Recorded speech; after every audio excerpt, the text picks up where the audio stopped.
Hello, everyone, and welcome to the show. I'm Blair. And I'm Kirsten, and we are mediocre content. And yes, that's right, Abby. We are early. Look at the early-ish. I mean, we were 5 minutes early. That's right. You're not going to take that 5 minutes away. And we had no technical difficulties on the beginning part. So, yes. Yay us. We've literally been wasting time. That's right. Yeah. So, and we have a kitty. We do. So, Lynx is with us today. Behold the fluffy kitty. Don't jinx it, girl, I know. Then suddenly Blair is gone. That's what I specified in the beginning.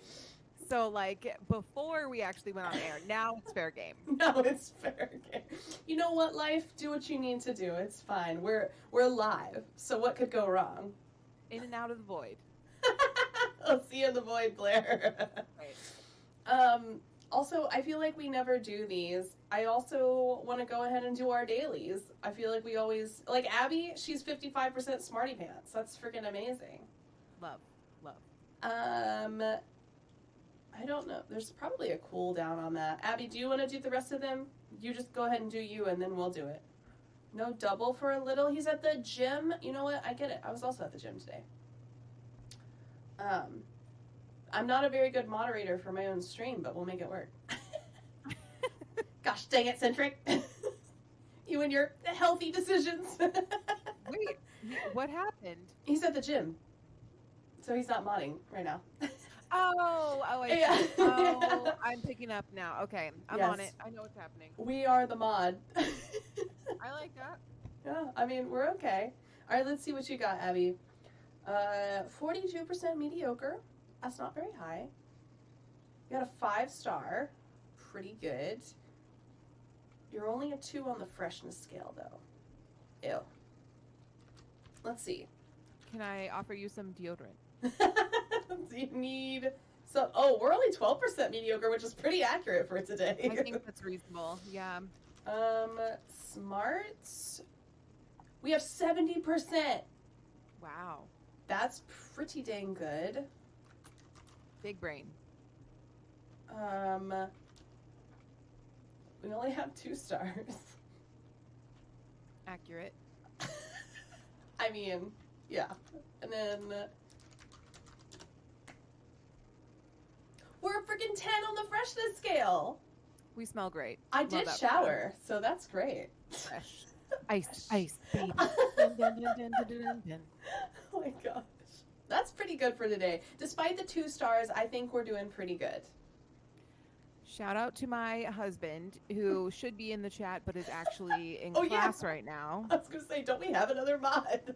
We do, but he is at class right now. That's okay. So is mine. Yeah.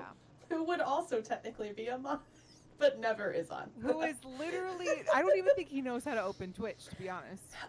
No, is the answer to that. Yeah.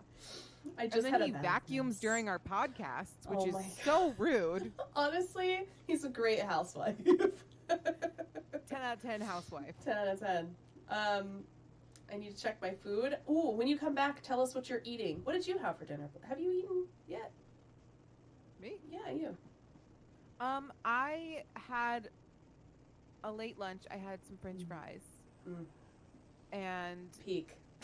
Yeah, that was it. I haven't had... It's 3 o'clock in the afternoon. That's fair. Where I am, so... That's fair. It's not quite time for dinner yet. You know what? What was, there's always a reference. Second breakfast? Is that what it... Second breakfast? Yes. Yeah. You could have second lunch. Good. I guess that's what dinner is. Is that what dinner is? Sure. Yeah, I think that's right. Yeah. Yeah. Okay, well, anyway, we should disclaim. All right. We're just having a silly, goofy time over here, so don't mind us. Obviously, we do this for your entertainment and for no other reason. No. So don't take us too seriously. Obviously, we're not experts on anything. If you would like to come and hang out with us, fact check us, that would be nice, actually. We need some Yeah. fact checkers in our lives. For real. Um, but we are the place to learn about things that you may not, or discuss things maybe even that you haven't even thought about, learned about in your life in a day-to-day basis. So yeah, that's Yeah. don't take us too seriously. It's We true. don't mean it. We don't mean it.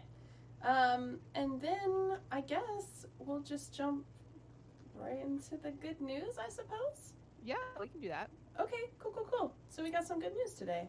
And this one comes with Indeed. photos. Welcome back. Oh, yeah. Okay. Abby, what did you eat?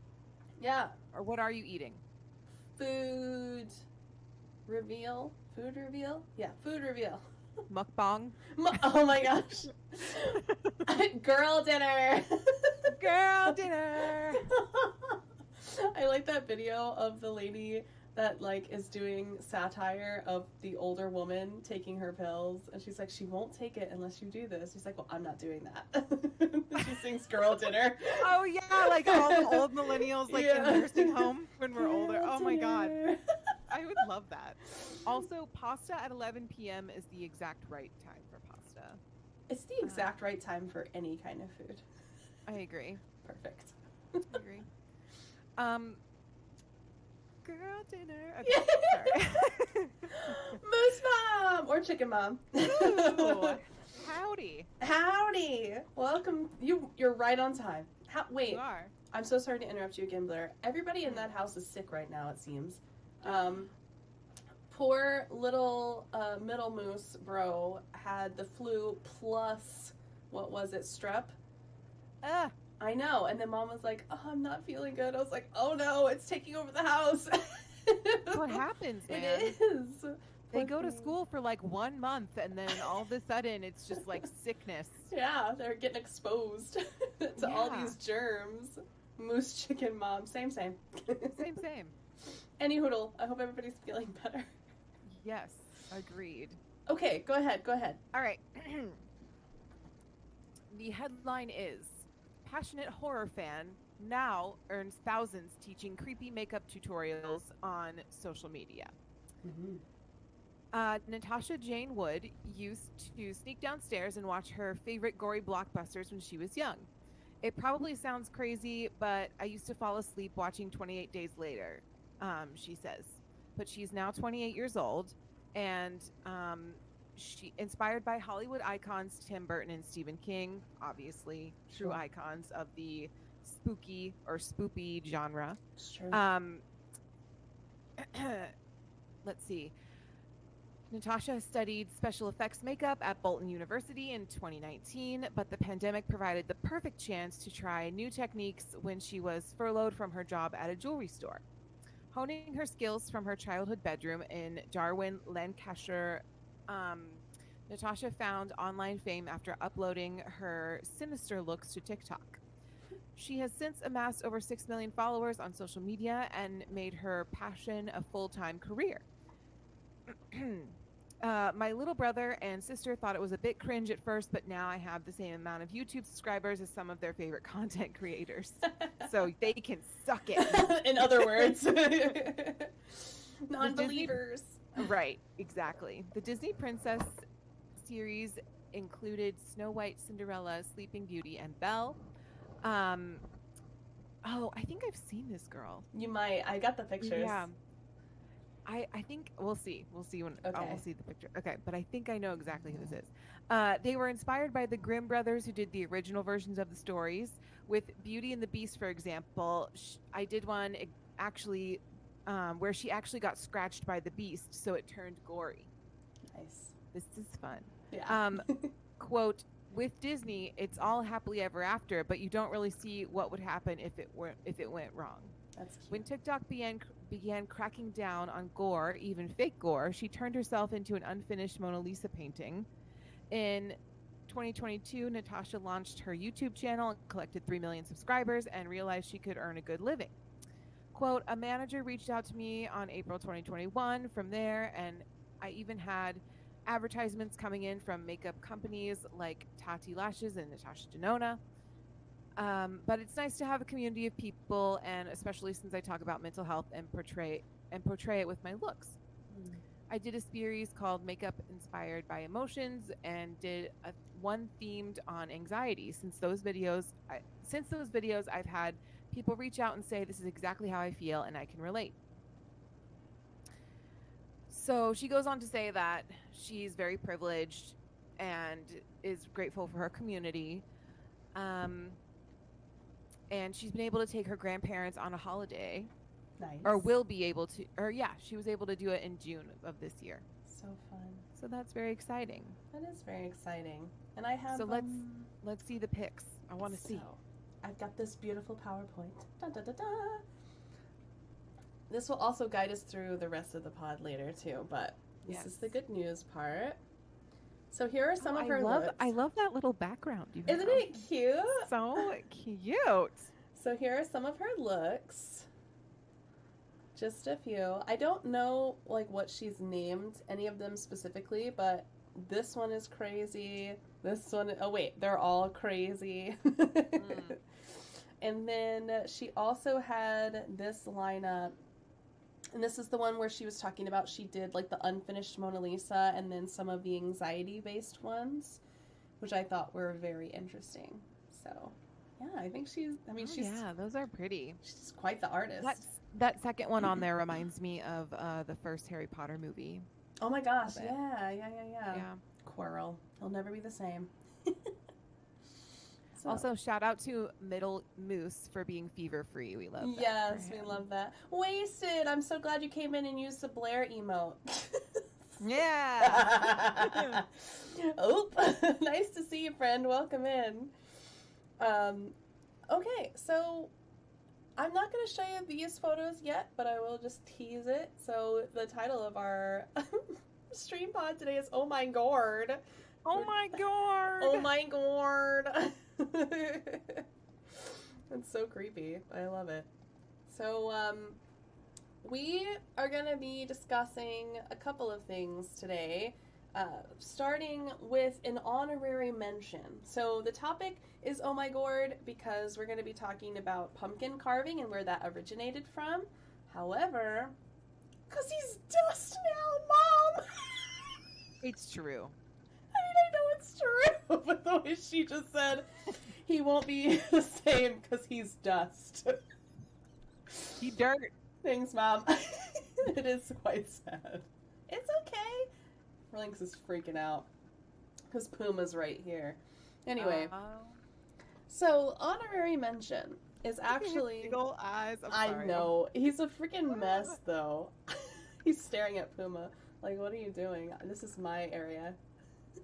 So cute. It's the feet for me. It always looks like he's wearing little socks. Now go put your socks on. That's why it's... Got your little socks on. I see it. Oh my god. A Pokemon in chat. It's a Houndoom. How appropriate. So the honorary mention is because, as you all know, the majority of our material is done very quickly, unplanned, and of course, filled with mediocrity. Yes. Because of that, I was on the phone with my mom this week, chatting about the fact I didn't know what to do for today's episode. And she suggested that we discuss the iconic pumpkin spice flavoring. And we all know it's called out. Hey girl, I call myself out. But she suggested that we talk about pumpkin spice and the yays and nays. And so, first little activity is, I want to know what we think. If you're a yes, absolutely spice me up kind of baddie, give me a Y in chat. If you're a you can shove your pumpkin spice kind of attitude, give me an N in chat. Whatever you feel, yay or nay, we want to know. Thanks, Blair. Mom says no. Mom says absolutely not. We want to know. And while you're deciding what side you're on, I'm going to, of course, give you a little history lesson. Never tried pumpkin? It's actually very good. Mom says no. Trust me. It's good. Yeah. So, When we talk about pumpkin spice, it's actually very important to distinguish between two separate eras. One is before PSL, and we'll go over what that stands for. And of course, the other is after PSL.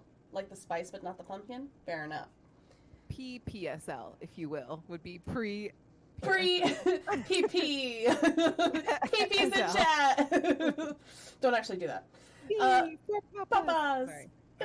It's a pumpkin party.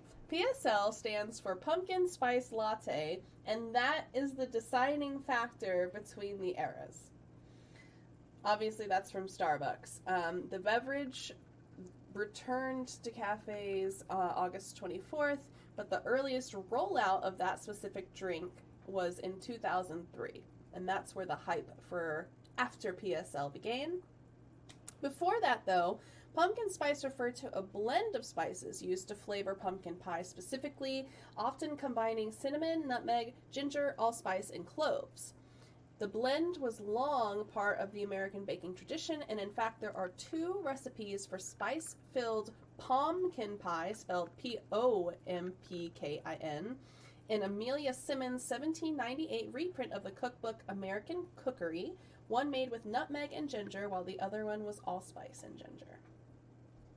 Centuries later, in 1930s-ish, spice manufacturing companies like Thompson & Taylor Spice Co. and McCormick & Company came out with a revolutionary product that would be known as pumpkin pie spice, a pre-blended mix that meant bakers could buy one instead of several spices, which cuts down on cost, of course, to a point.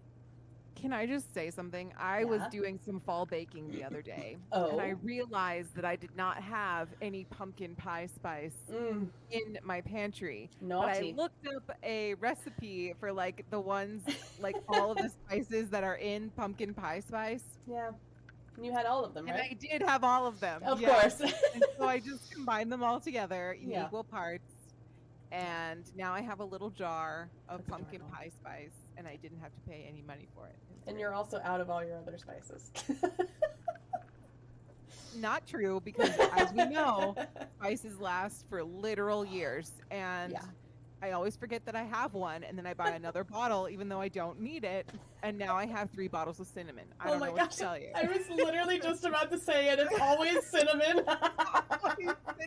We have 3 bottles of cinnamon in our character. Because Tyler's like, I want it to put it on my bread with honey. And it's like, we have 3 bottles of cinnamon in here. Stop buying it. Please. I can't even eat that much cinnamon. Exactly. Not even the famed cinnamon challenge could get rid of that. Oh my God. Enjoy your pasta, Abby. Anyway, I'm so glad. I'm glad we're on the same page about this. Yes, exactly. So, Thompson and Taylor's version, which was released in 1933, included... Taylor's version. Sorry. Thompson and Taylor's version. Taylor's version. Released in 1933, and it included 9 spices. Today's McCormick's blend, which was originally launched in 1934, includes 4, which is just cinnamon, ginger, nutmeg, and allspice, plus sulfiting agents, which I don't really know what that means, to be honest. Unlisted. Preservatives of some kind? Probably, I guess. That's going from 9 to 4, which is pretty good. 9 to 5 would be better. It would be.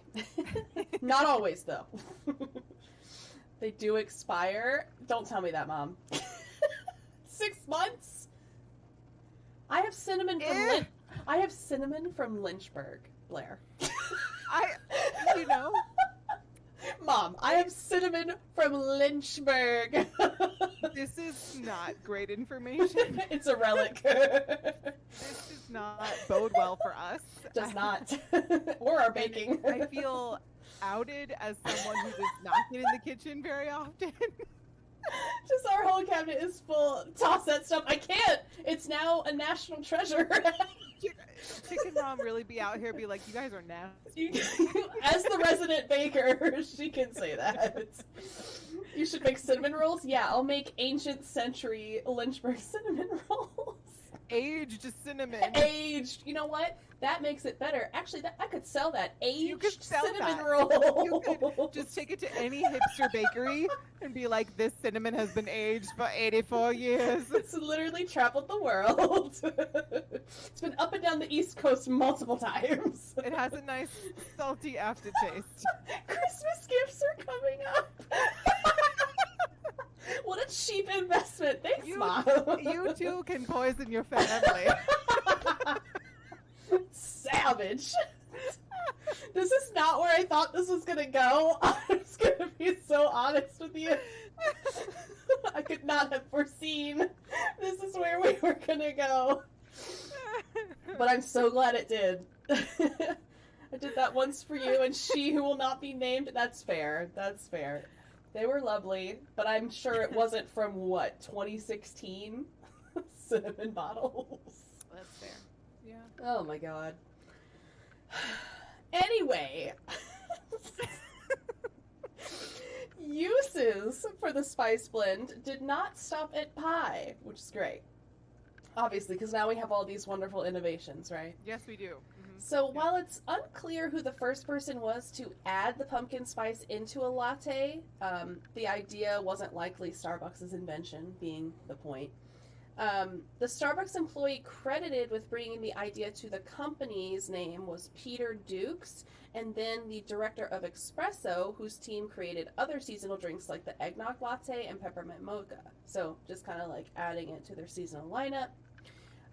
In the course of the development for PSL, the Starbucks research and development team poured espresso shots on top of pumpkin pies, tasting different combinations to determine the best ratio of cinnamon and nutmeg to the coffee and steamed milk, but it wasn't until 2015 that Starbucks started including real pumpkin in the drink. That makes sense. It's also kind of counterintuitive because Sure. that's also how you make the pumpkin cream cold fruit. Right. Cold foam. fruit. Cold fruit.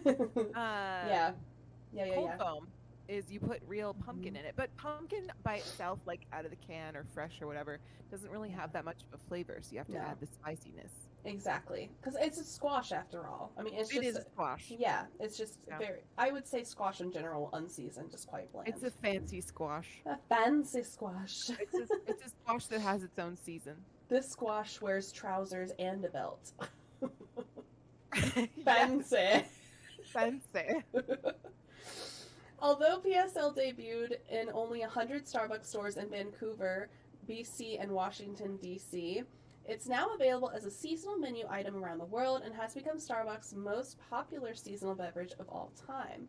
Since 2003, Starbucks has sold more than 424 million in the United States alone, which is huge.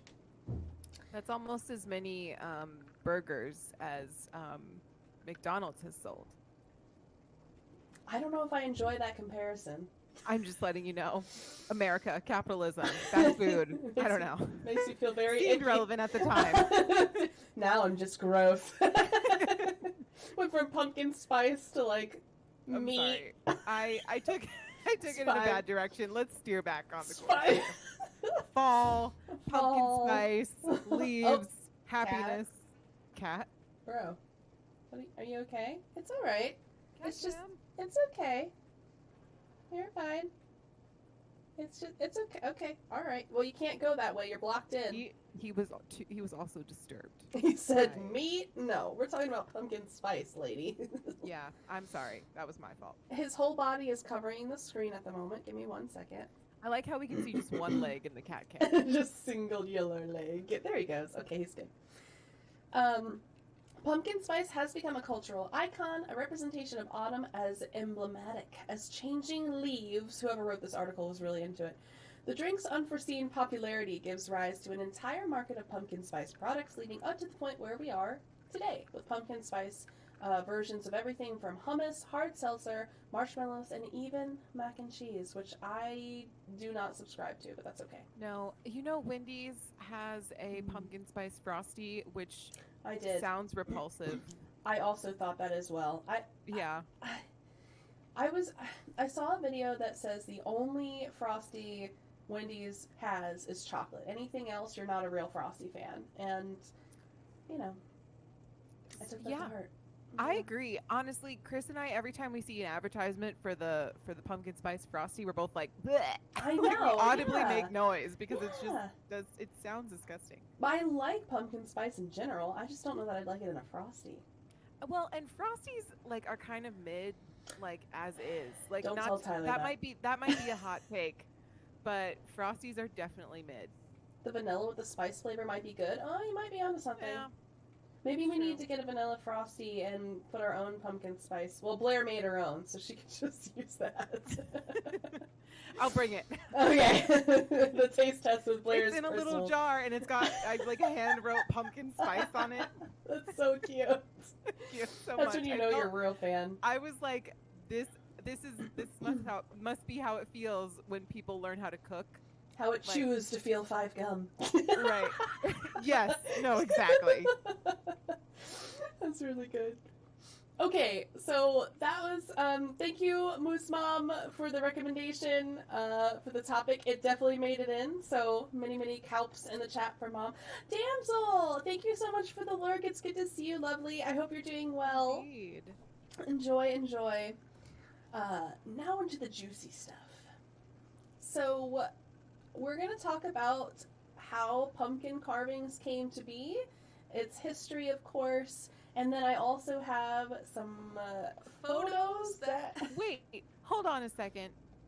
Pause Okay. the phone. Pausing phone. We not the people who are watching. Don't pause your phone. That's Pause your phone. That's not what I meant by that. Don't look! I meant to say pause, and then I also meant to say hold the phone, but that's Pause neither your here nor there. phone! And I think hold the phone really dates me in terms of an expression. Anyway, Pause your did you- hold. you said one of the pumpkin spice like seasonal items is fall harvest spam, like the meat, like the canned meat. I didn't read that line. I skipped over it because I thought it was gross. But yes, that is true. You know they have jalapeno too. Ew. I don't like the jalapeno one. First of all, spam is nasty. Actually, I think this podcast is over. Okay, bye. Yeah. I love Yeah. spam. So does Chris. Well, that makes sense. And I like canned meat in general just bothers me. Oy. And I know that that's a hot take. I'm sorry. Apparently, all the my people that I fault. podcast with all the time. Apparently, canned meat. Mom, it's not your fault. It's okay. It was a cheap, dense alternative to whatever. And Vienna sausages, I'm gonna hit those up too. Vienna sausages and spam are the MVP. Okay. I have a story. I have a story about the Vienna sausages. Give me okay? the winners. Okay. I don't like those. They smell. Thank you, Chicken Mom. You do smell. And do you want to know how I know that they smell? Because you open the can and you're like. No. In like first grade, Okay. Taking it I back. had to. You know how like when you're in elementary school, sometimes they have like assigned seats at lunch because Yeah. they don't want to like have to deal with you. Deal with yourself.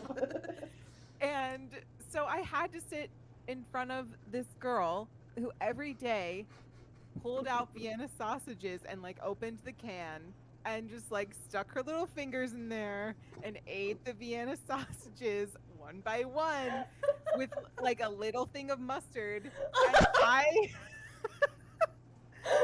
You're scarred like, for life.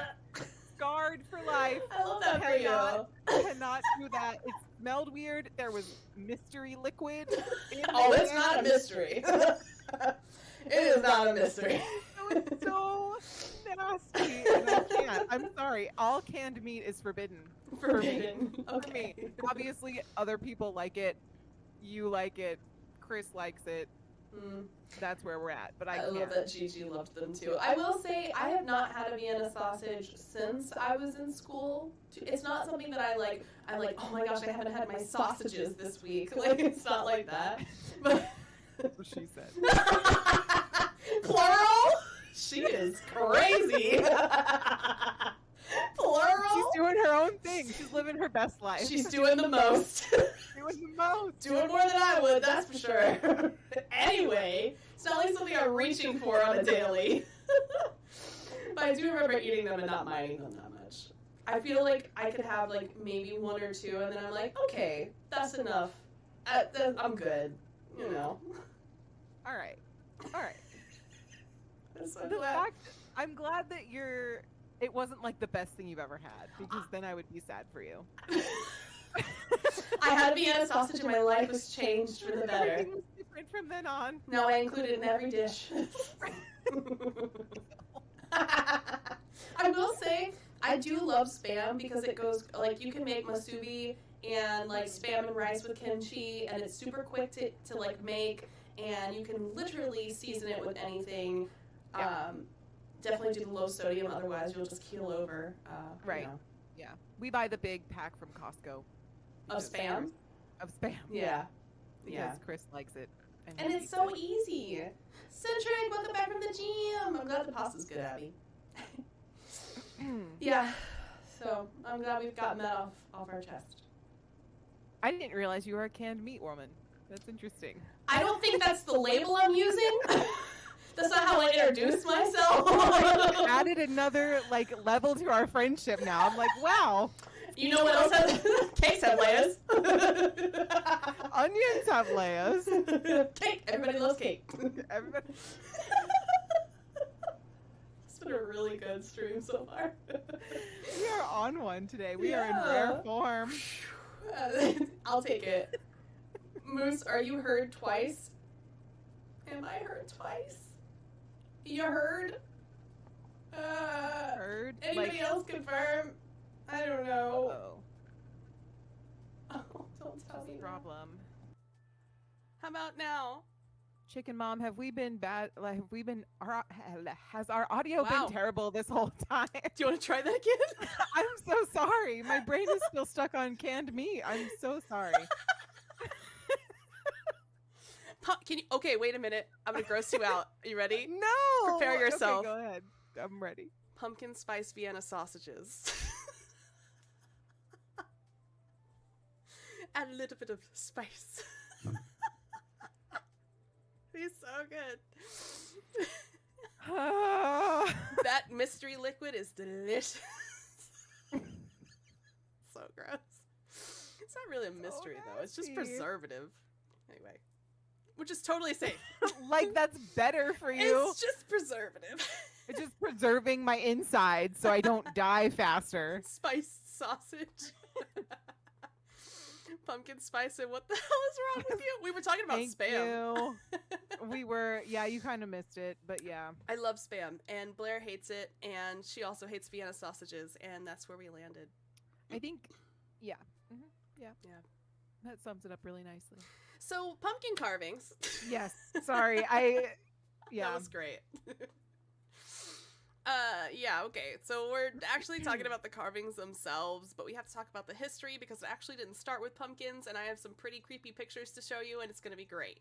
So, here we go. Creepy pictures. Strap Yay. in. So the first... Sorry. Can I have another quick tangent? Please. Okay.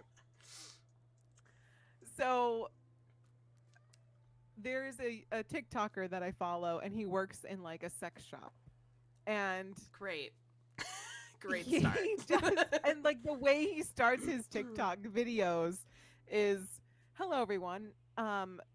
Strap in and strap on." Oh my god. So when you said strap in, and then I You're was like, and strap on. Let's not do the second part. I'm so sorry. Okay, continue. I'll rephrase. Buckle up. There we go. That's there better. we go. Don't want to trigger anything. Get anything weird. My Buckle up. brain. TikTok has really ruined me. Like I can't even listen to it. Me. I can't listen to a like mainstream song nowadays without being No. trapped in a TikTok. I know, and it's like every time I go to listen to new music, I'm like, okay, how is this popular? And then I hear Yeah. the TikTok portion, and I'm like, oh, There it is. that's why this is popular. Yeah. The rest of the song I kind of hate, but I like the TikTok part. It was like well, it was Unholy, wasn't it? That song Yes. was Sam Smith, right? Yes, It's everyone that was one so line. upset. The rest of that song was like mid. Really? Mid. Yeah. I don't know. It was okay. It wasn't my favorite, but I do like the chorus. No copyright! You knock it off right now! I have to put this on YouTube! Not that we're doing anything with it, but anyway. I mean, who's making money? Not us. We're busy making no money. Can you quiet down? We just put this in an ad. And this podcast is sponsored by Charmin. I don't know. Are you indicating we need some toilet paper? I'm just saying it's a good sponsor. Not people are not using toilet paper. This pod stinks. All strikes, no money. Oh my goodness. Anyway, times 3. I just want to get to the fruit heads, okay? You can do it. I won't interrupt you anymore. I swear. It's perfect. It's fine. Where's Tyler with the vacuum? I know. Gosh dang it. Where's my housewife? Wait, who's not using toilet? Manual, don't even ask. I don't have time for this. Ew! Centric, get it sorted. Not in my chat. You need to check your freshness. I know you just came back from the gym, too. You better have showered. Anyway. Bidet. You know, I really want one. I do, too. I need one of those travel ones, though, for obvious reasons, but I heard that they can be a little finicky.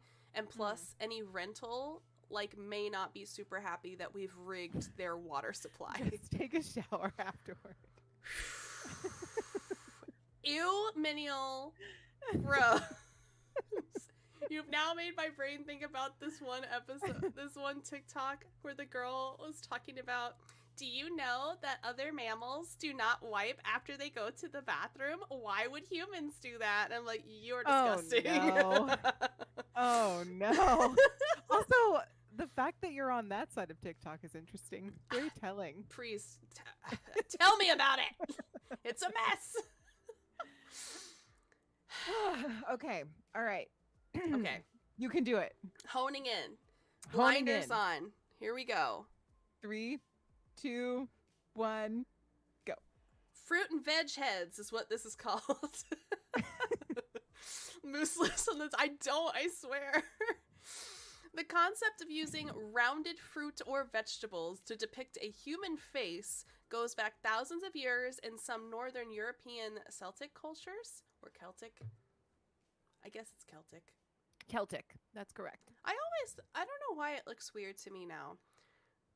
I know that, again, we were talking about this earlier. You know when you say a word and it stops looking or sounding like that word? That's what that word just did to me.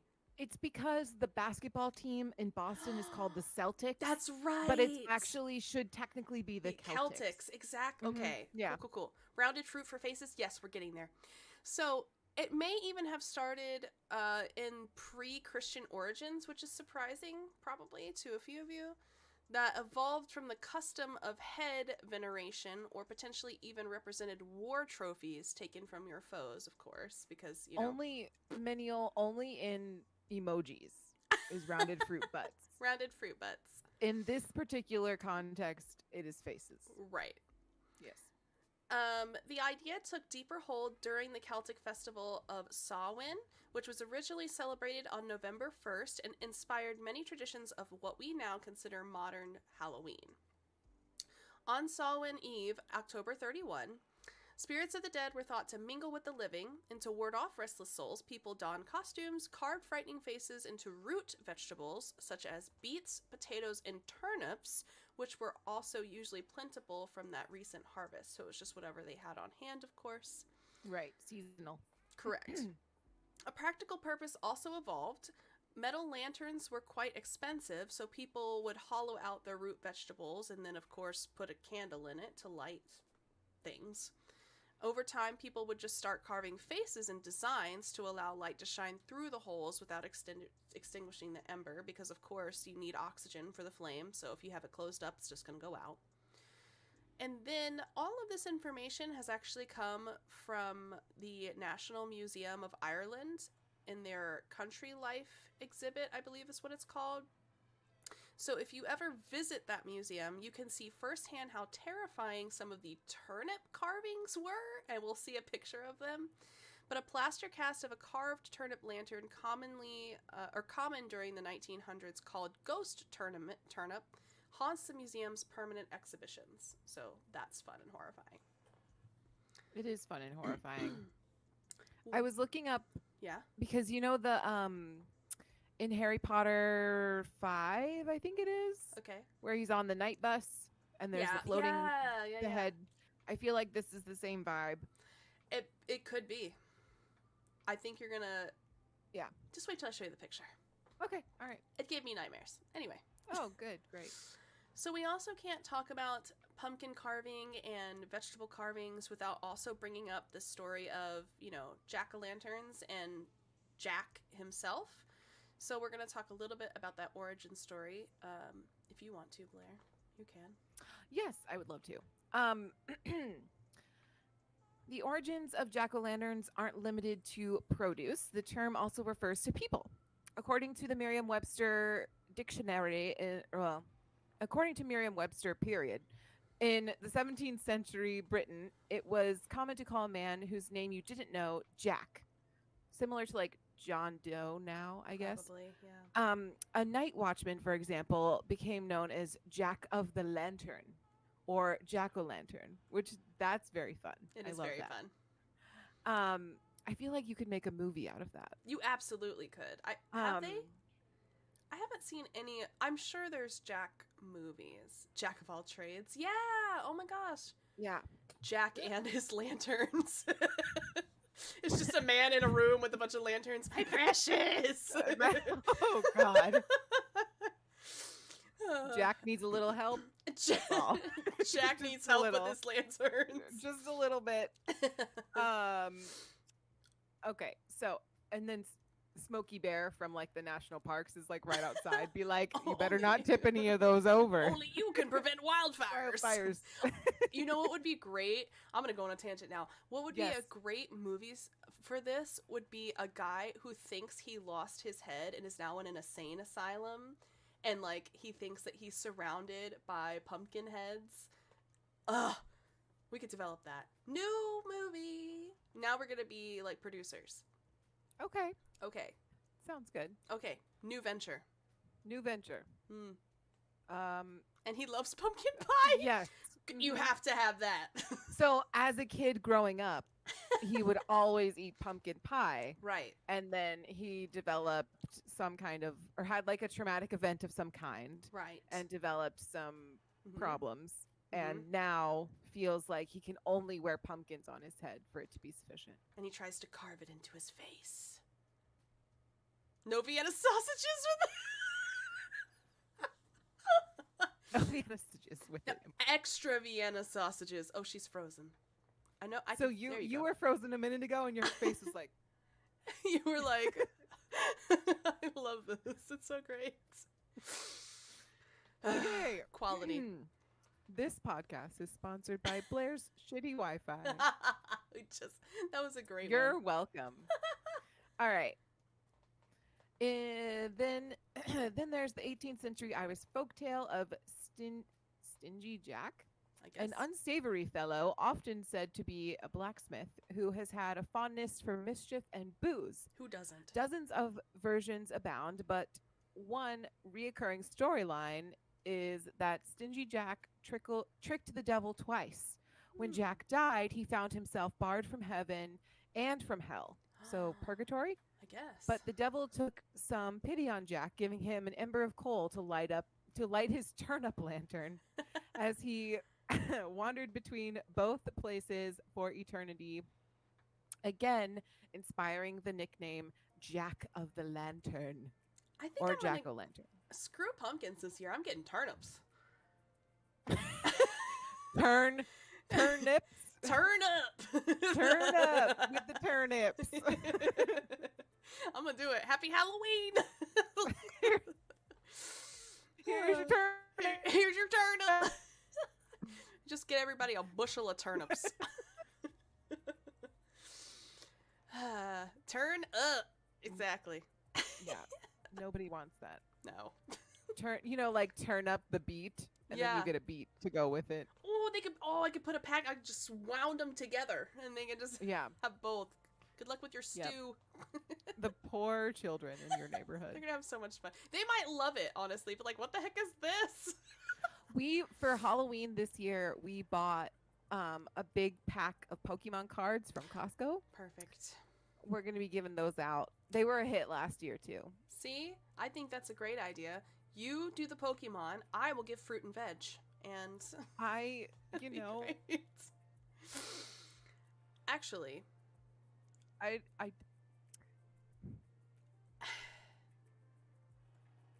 oh, you're just adding the balls. What? I was just thinking like, it's technically also allergen free. yes. You know? Yeah. But so are Pokemon cards. Nope. And Nope. well, I'll just send all the parents, like you could just wrap up a little dinner box for the parents so then they can go home after trick or treating and feed their family.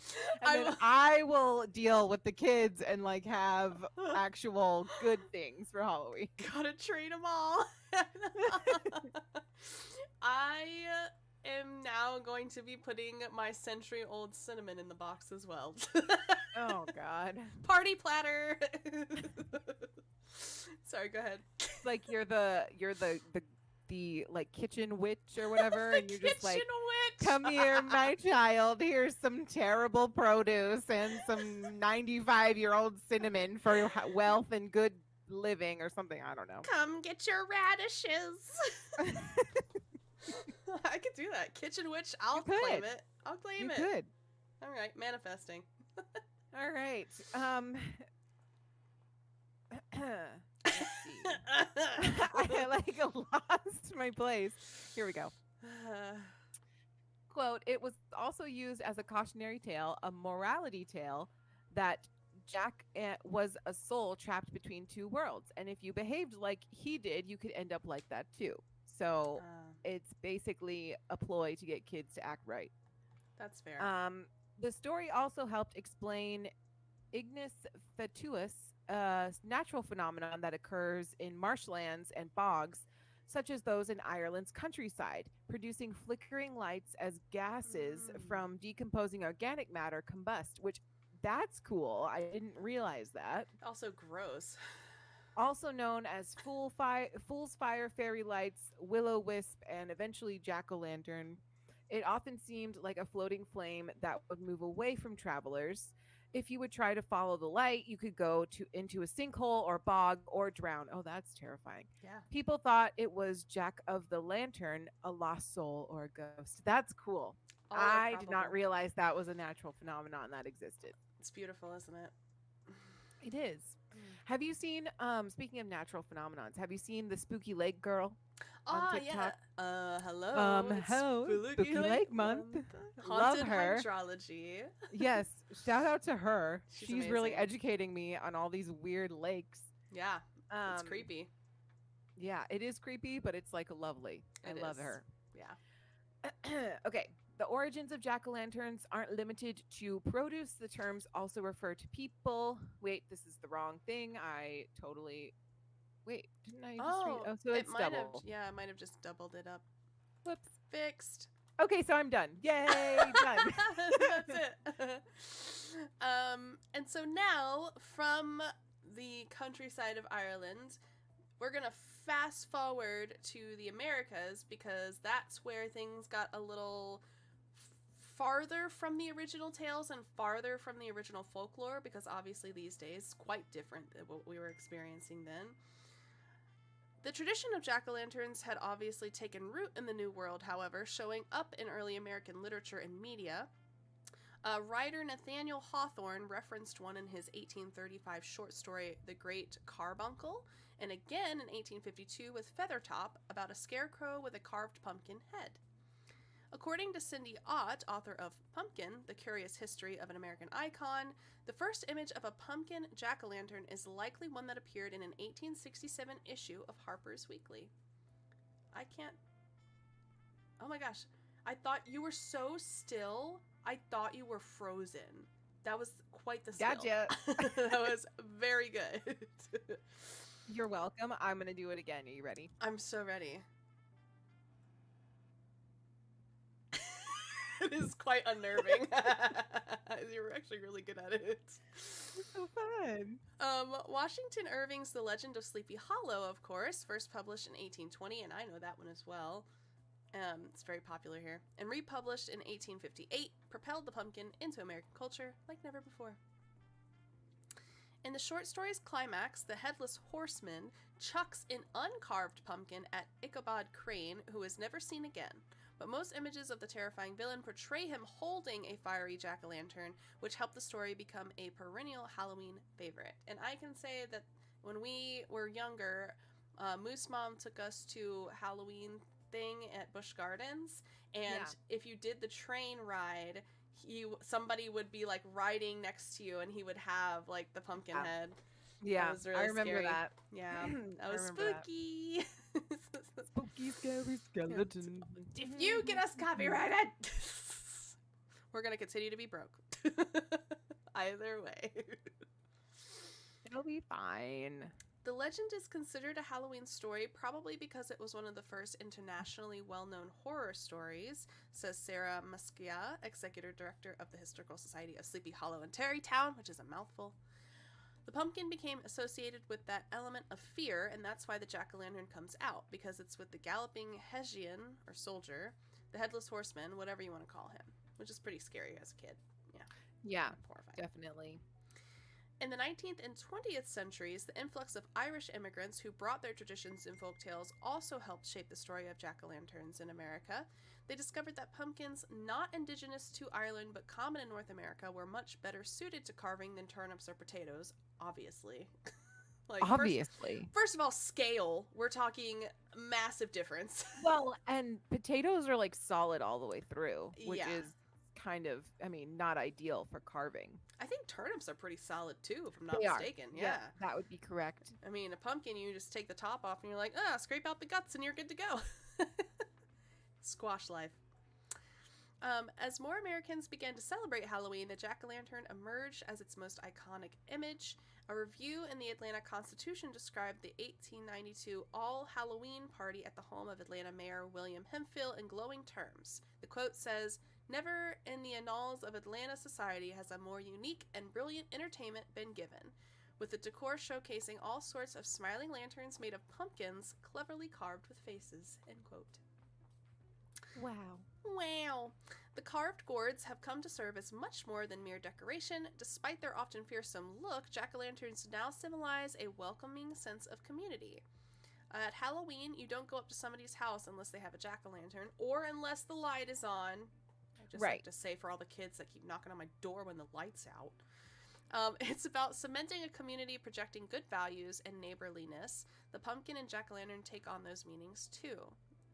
Over the past decade, the jack-o'-lantern's populator hasn't dimmed. According to the U.S. Department of Agriculture, more than 1 billion tons of pumpkins were harvested in 2018, and many end up as jack-o'-lanterns, of course, on porches, although a few make television appearances on shows like HGTV's Pumpkin Wars or Food Network's Outrageous Pumpkins.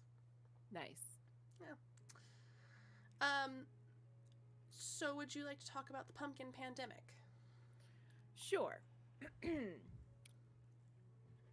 This year, the coronavirus is putting a damper on Halloween celebrations, but not in the year of our Lord 2023, though. I think this was written very much earlier, right? Yeah.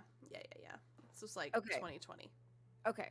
Yeah. So, let me see. In 2020, which marks the bicentennial of the story's original publishing, the one we just talked about, the schedule is drastically scaled back.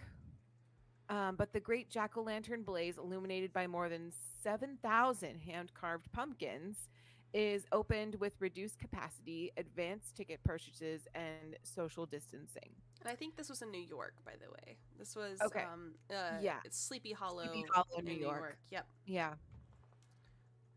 In Gretna, Nebraska, Vala's Pumpkin Patch offers 55 acres of pumpkins, several attractions, and this year an online live crowd tracker to let guests know when it's reaching capacity. At the Dallas Arboretum? Arboretum? I don't know. It's like arbor. Yeah, sure. Yeah. And Botanical Gardens, popular autumn at the Arboretum event, masks and advanced registration are required to explore the artful scenes featuring more than 90,000 pumpkins and gourds. So, also just to clarify, this was written previous to the Yeah. or like during pandemic, so this is probably might be old information. Yeah. Meanwhile, organizers of the Keene Pumpkin Festival in New Hampshire, which set a Guinness World Record for the most jack-o'-lanterns, have shifted to a self-managed format, encouraging residents to place their carved creations in front of their homes and businesses. In Atlanta, one small business owner is bringing the pumpkin patch to the people with the pumpkin truck delivery service that hauls seasonal staples to customers' neighborhoods. Yeah. Um, So yeah, yeah. it's just there were lots of pictures in this article of people making, like, when you like drive down one of those like hilly areas, and sometimes they have the bushes that make pictures or whatever, or Mm-hmm. they make an image. So they were Yes. doing that with a bunch of pumpkins, and it was like in the shape Nice. of a pumpkin or something. And this was Nice. like obviously because of the pandemic, and they were trying to keep the Halloween spirit going, and they had all these things, and there's competitions that we'll talk about for pumpkin sizes. So they were just trying to keep it alive, and it was kind of cute what they came up with to make sure that people didn't lose the spirit. I have seen briefly on TikTok that Yeah. a neighborhood somewhere is making their neighborhood Barbie land for Halloween. Very cool. They're like lining the sidewalks with like pink neon lights and stuff, and they're like decorating everybody's house like Barbie. That's cute. I'm into it. I think it's really cool. I mean, if you're gonna go all the way. True. Yeah. If you're not first, you're last. Yeah, shake and bake. Oh my god. Anyway, so that's kind of it for pumpkins in general. I know that we started the conversation with pumpkins talking about Samhain, and I think it's important to kind of shake it. I think it's important to kind of discuss a little bit more of Samhain origin and traditions, and that's where we're going to kind of move over to the photos after we talk about this part, so brace yourselves. So, other Samhain origin traditions include winter and protection. So, the association of Samhain with winter and death in nature meant it was a time for remembering those who had passed and for protecting the homes and families. This tradition involved holy water being sprinkled on the inhabitants, around the threshold, and on the animals of the farm. Often small wooden or straw crosses were, of course, made and hung to offer protection and luck for the coming winter and year. So that's just one of the little traditions that they had. Feasting and games. Traditionally, a harvest of fruit and nuts was gathered for the festive fair and also featured in children's games on the night. Common games included bobbing for apples and apples on a string, which I think is still, it's a tradition that we do over here still. Have you ever bobbed for an apple? I did the apple on a string when I was little. Okay. It's harder than you think. I have never once bobbed for an apple. I've liked the idea of possibly bobbing for an apple, but also like usually when I dress up for Halloween, I do some kind of face makeup and then it just gets messed up if you like get it all in the water and everything. I don't know. It just That's seems why like a hassle. apple on a string. Way better. Way Yeah. better. First of all, it slaps you in the face, which is great. Second of all, you don't mess up your makeup. True. Two good True. points. Points were made. Don't you give me that. Other traditional Halloweeny foods included Barenbrek. I don't know if I'm pronouncing that right. Kol cannon, which was mashed potato with cabbage and onions, and boxty, which are the potato cakes, which are actually really amazing. If you haven't had one, they're simple but delicious. There's also something called guising, which is going to sound pretty familiar to what we do as well. Geysers were men or children dressed in, of course, disguises, and they would go from house to house wearing masks and costumes to frighten their neighbors. Fantastic. The visitors provided entertainment in order to secure a treat from the households. It was a night for pranks and dares, often known as Mischief Night or Trick or Treat. Oh my goodness, I wonder where we got it from. Indeed. And of course, the modern day practice of trick or treating stems from that tradition, playing nick knock jokes. Oh, interesting. They say this is so hard for my mouth and my eyes to do at the same time. Nick knock jokes was common. Jokes. Jokes. So essentially, knocking loudly or throwing cabbage heads at doors and then running away was a well-practiced Halloween prank, which I think is its own version of Ding Dong Ditch, which is great. Yeah. Also, I really just want to throw cabbage at people's doors now. Just get a big, hefty head of cabbage. Yeah, I'm gonna get a bunch of them. They're real cheap at the grocery store. It's better than egging someone's house. I think a house could take a cabbage before it could take an egg, really. Yeah. But also dismantling and reassembling carts in houses or through the farm gate was also common. Which I think is just a great, like, first of all, the engineering that goes into that previously, probably not as crazy as it is now. So can you imagine, like, we're going to take apart their part, we're going to take the whole cart apart and put it somewhere else. It's like the student senior pranks when they go, they like put the furniture on this on the roof, yes, or something like that. I don't know. It's I think great. But yes, very it's funny. It's simple. It's hilarious. It gets the job done, and I'm here for the cabbage and the dismantling of carts. There's also a tradition called ghostly abductions. Halloween was also known as Ghost or Spirit Night, and the souls of the dead were expected to return to the family home, which is kind of frightening. All Souls Day, for remembering the faithfully departed, is on the 2nd of November, and there was a belief that evil spirits were... You okay? What's wrong? So the audio just did this thing, and it made you sound like you were possessed or something. Well, this is kind of appropriate. Perfect.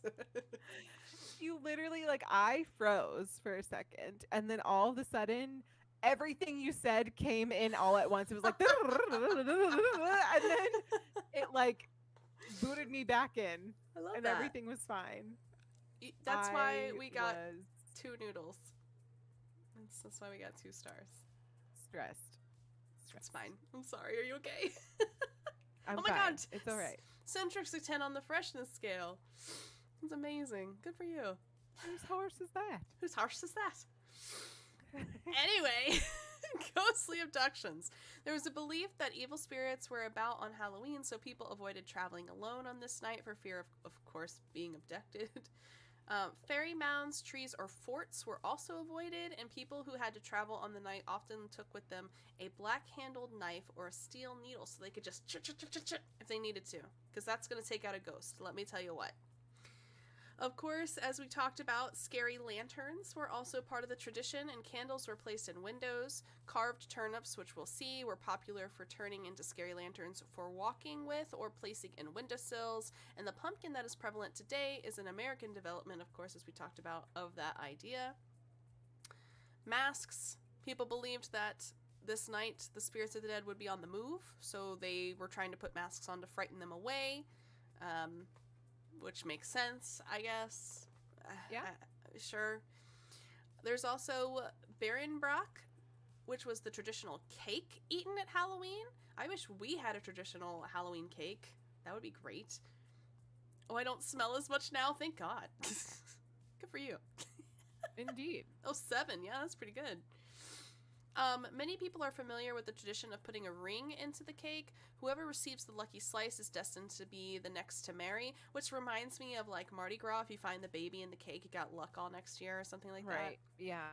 However, other items to predict the future were sometimes also put into the cake, including a thimble, a button, a stick, a rag, a coin, and a crucifix. Can you imagine finding a rag in your cake? Can you imagine finding She cut out. She's just gripping. life of being alone? I'm so sorry. Can you repeat that? It was going so good.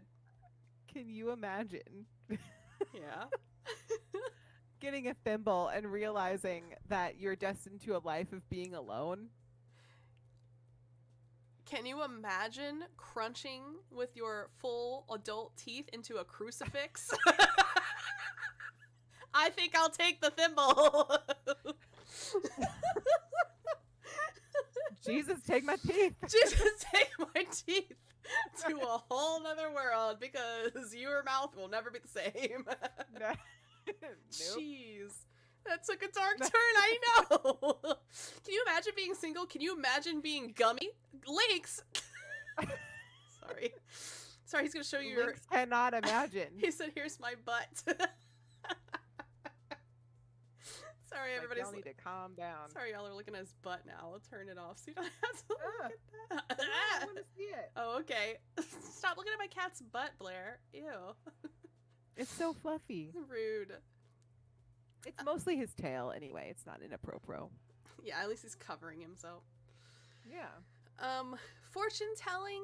So putting objects such as apples, cabbages, again with the cabbages, spade heads or spinning wheel parts under your pillow on Halloween was believed to induce a dream about your future spouse. A cabbage underneath your bed. A whole head of cabbage next to your head in the bed, under your pillow. It's like you wake up in the morning and you're cuddling with the head of cabbage. Even an apple would be uncomfortable in your forehead at night. Like, jeez. Yeah. Also, can you imagine turning over and just having a spade just right into your forehead? What is wrong with these traditions? These are some interesting choices. It's what they had at the time. Fair enough. I would love to know what a cabbage meant. Is it going to tell me? Common dreams could feature the future spouse offering water or a towel if the dreamer had fasted before sleep or not dried their face. Ew. Blindfolded games were often used on Halloween to determine the size and stature of a future spouse, which seems personal. One game involved selecting a cabbage, and its size, shape, and roots indicated the qualities of the husband-to-be. Okay. I need a big old cabbage. 4 bowls, each containing water, a ring, clay, and food, were placed on the table, and the one selected by the blindfolded participant would indicate immigration, marriage, death, or prosperity in their future. All that from a cabbage. I mean, I guess. Respect your cabbage. Respect your dang cabbage. That could be your future husband. Puka. Stories were told to children of the Puka, the Celtic ghost, going about on his night, spitting on the wild fruits. This was to try and prevent them from eating the damaged berries and apples after this date, because, of course, then they would be gross or potentially poisonous. You don't want a kid just, like, sticking wild berries in their face. Yeah. Makes sense. That's a safety hazard. And then finally, bonfires. So for many people in Ireland, October 31 is the night for community bonfires, especially in housing estates in the cities and towns. Even in the west of Ireland, where a summer bonfire at St. John's Eve was more common, the Halloween bonfire tradition is becoming popular, and bonfires were lit to celebrate community identity, offer protection, and mark the move into the season of darkness. And that's all I have besides the pictures that have now made me orange. Oh my goodness. This PowerPoint just made my whole room orange. You look so nice. You're taking on the topic. I am. I'm blending in quite nicely. Okay. So I guess we'll just go on to the photos then. So some of these photos are going to be of the carving situation. I'm also going to talk about pumpkin competitions, which is really fun. And then finally, in the last little group, I have a little bit of a warning because I have some pictures of older costumes that might frighten you. Blending in, Spider-Man. All right, so the first one is the turnip. This is what he looks like. Take it in. I am Groot. That made it so much better. I will now never look at him the same. It's disturbing enough for me, but now he's Groot. Alien. I am Groot. Mom. Alien. Pretty close. It's kind of disturbing. This is the one that they have in the museum, and if I'm not mistaken, it's cast, because obviously turnips and fruit and veg don't last that long. Yeah, I was going to say, that seems... What lovely lips and dark eyes. Kissable. Yeah, so, like, this is just a cast of what it looked like. The turnip is long gone, long decayed, so there's that. Okay. This is a picture of young people on South Ust celebrating Samhain in 1932 with a scooped out sheep's head, often used as a No, mask. absolutely not. Okay. Absolutely not. Absolutely We're not not. using animal carcasses for our masks. Thank you Anical very carcass. much. Voldemort. Moving right along.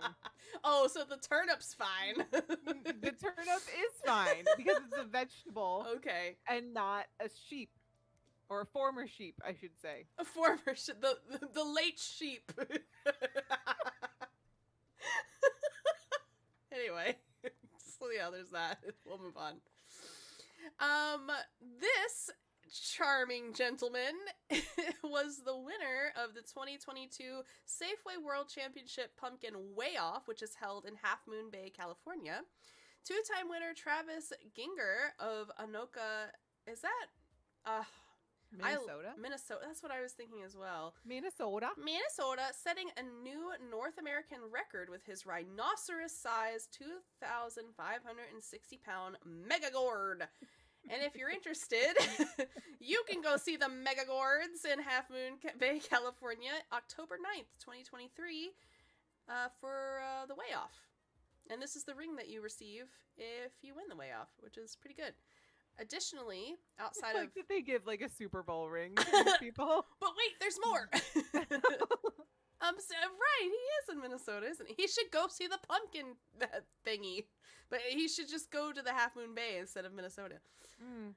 Outside of the Super Bowl ring, you also receive finances. So he received $23,000 for his Mega Gourd, which sounds like a weird sentence. However, that's still a lot of money no matter how you slice it. It's true.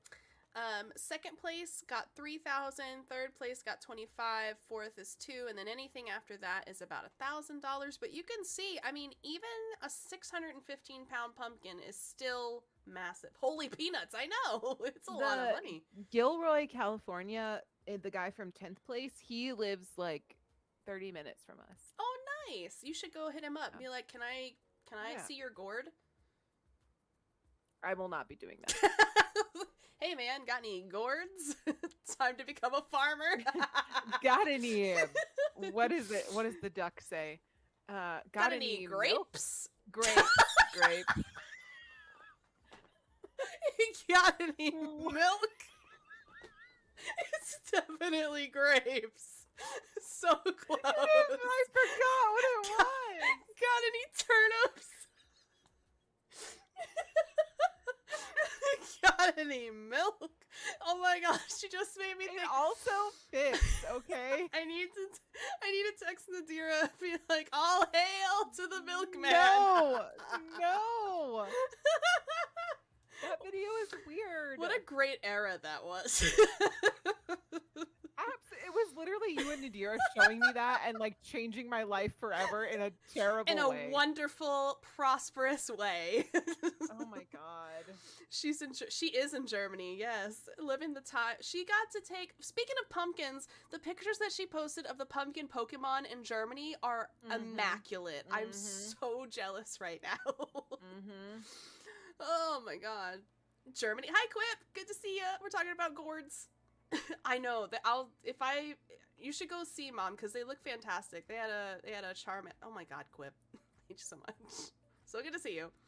There are also these special prizes, so even if you don't win on weight, there's also different categories, such as the biggest from California in general, biggest from the coast side, and of course most beautiful pumpkin, or the Howard Dill Award. So you do still win a little bit of money, even if yours isn't the biggest.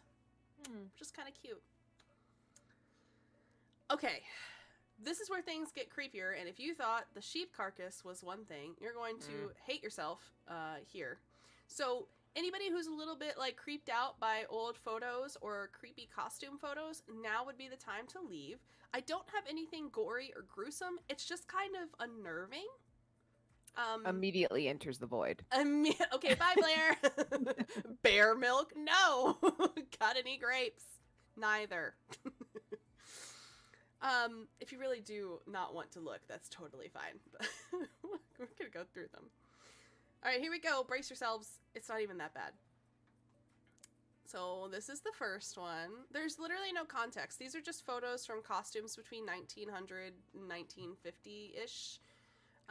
They're kind of, yeah. So when I did the Halloween episode last year, I saw a lot of Yeah. these pictures, Yeah. and they're just not like what the costumes we have today are. Right, and these were considered like really good costumes, and also if they were keeping with the older tradition, they were meant to be horrifying because you were trying to actually scare away spirits and ghouls. Right. So Right, of it course. it tracks, right? Of It's course. just Yeah. these days, given the fact that one of them is like Barbie house pink, like it's just different. Also, a lot Well, of and these were it's homemade. almost more about dressing up like your favorite character than it is about like warding away evil spirits. Precisely. So. And most people are not making their own. Like they're just piecemealing things. Yeah. In this picture, just the boys chilling in Seattle. Just me and my boys. They look like they're out of Wickerman. I don't know if I know what that is. Then we have these. I think the middle one is actually kind of cute. I think if you're looking for homemade in that era, that would make sense. These guys are scarecrows. These masks are like really killing me. I can't. I know. They're supposed to be scarecrows, but they look awful. And I don't even know what's happening with the midgets. It's giving here. Scarecrow from the Batman. Oh my gosh. As opposed to like yeah, is that a Kitsune... Scarecrow from Wizard of Oz? Is that Kitsune mask in the previous one? This? Oh, is it like a cat mask? I guess. Yeah, or like a cat like a this one? Probably. Maybe so. Japanese cat mask. Yeah, it might be. It does it's kind of bright. I mean, pictures during this time. So, it's kind of faded, but it does look Why like didn't that. they have better photo quality? I'm going to need you to HD this. I can't see.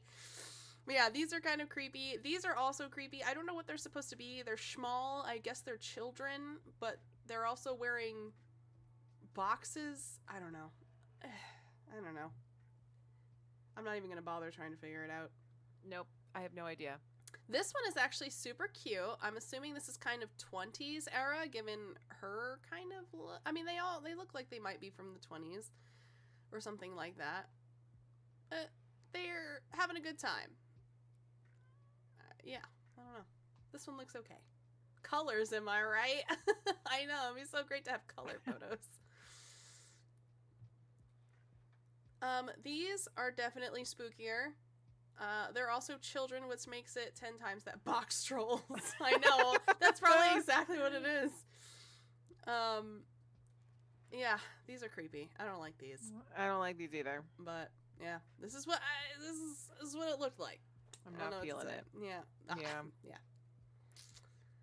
This one also horrifying, but at least they're a unit. I don't really know. They're cohesive. At the very least. Yeah, they get points for being coordinated. This is the best group costume. Points from these random photos that Kirsten put together. You guys win 10 points that you can do nothing with. Everything's made up, but the points don't matter. Isn't that from Whose Line? Yeah. I'd give you 10 points that you could do nothing with. I'm not a huge fan of the fact that they're seemingly assuming that the one skeleton in black is like a dude, and then there's like all of these women. I guess, yeah. Not really sure, like. Yeah, I don't know. I don't like the one peeking around the corner in the back. No. Hey, how you doing? Whose line is it anyways? Yeah, I love that show. These are okay, except for the one all the way on the right. I like how we're doing Mickey and Minnie Mouse from the horror house, and then we've got these are pretty good skeletons. I can't they're pretty dope. The skeletons are fine, but Mickey and Minnie from the Dark Age is incredibly terrifying. It is, especially with like the background with it and the eyes. Like I feel like a lot of kids our age have fears of clowns and like animatronics and for stuff, good but reason.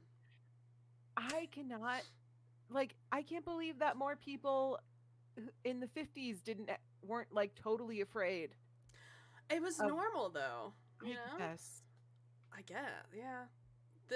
It's the picture on the right for me. First of all, the Yeah. man isn't even in a costume. He's just got a weird hair going on his face. Weird facial hair. Yeah. I don't really know. Which is not a costume, gentlemen. Weird facial hair is not a costume. You cannot make that a costume. Second of all, each of the ladies really brought it with the masks, okay? Like, they went hard. They all have wigs over their masks. So, you know, Mickey and Minnie gone hopeless, the skeletons in science class, and family portrait from Michigan. That actually all tracks pretty nicely. Yeah. Oh, man. It's the skeletons in science class for me. Yeah, no, but low key, that's exactly right. Lady on the far right looks very surprised. Oh. She does look very surprised. Yeah. Oh, man. The one in the middle looks very sad, and the one on the left just kind of looks like she could be anywhere else. True. Eh, I don't know. yeah. It's a different world. This one is horrifying. We're only going to look at this one for a moment, so take it in and then we're moving on, because I don't like the creepy mask kid. Like, oh my good heavens, a photography session. I don't like it. We're moving on. These little ones on the left are pretty cute. This is at a school and everybody's dressed up. It's kind of adorable. We're all like handmade masks and stuff like that. Why? Like, you have a face. You can just put stuff on your face to make it spooky, but you don't have to make a new face. Are you indicating that some of these people have scary enough faces that they do not need a mask, Blair? That's very rude. I'm saying that using their regular face would make it less weird looking and less creepy, and I would enjoy it more. Your face is weird enough. Blair just insulting an entire generation of photos. No, that is absolutely not true. I just feel like you have an easier time using what you already got as opposed to getting a pillowcase, putting some coloring on it, and then cutting eye holes in it and being like, it's a mask, and making it like 1,000 times creepier. It's not the fact that you're already scary looking. It's the fact that you took the time to make a scary looking mask. Kid on the page before looked like Artemis Fowl with the goggles he did. Yes. Yes. Is it a ghost? Oop. I wouldn't know. Oh, it's just your face. It's just my face. I didn't realize you didn't have a mask on. And then this is the last one. I saved the worst for last. I really hate this one. It looks like something is on this man's shoulder looking behind him, but there's nothing there. I don't really know what's happening down here. It's all a mess, and I don't like it. It looks like there's something in the way. This picture freaks me out. Saying. Like, the mask makes it like 1,000 times creepier. Yeah. Otherwise, this would be like some good costumes, I feel. Yeah. So. It's the trees behind them. It looks really scary, though. It's like super creepy. Anyway. Not a fan. Not a fan. Definitely not. But that's all I have. Good job, Kirsten. Claps, I guess. Claps. Round of applause. Oh, I hated that. Oh my gosh. So And do I. Literally every theater or art teacher would do that. They're like, a round of, and they thought they were so innovative. Girl, no. The joke's been done. It's tired. It has been done and done and done and done. Anyway, I guess, That about wraps up this episode of Mediocre Content Podcast live on Twitch.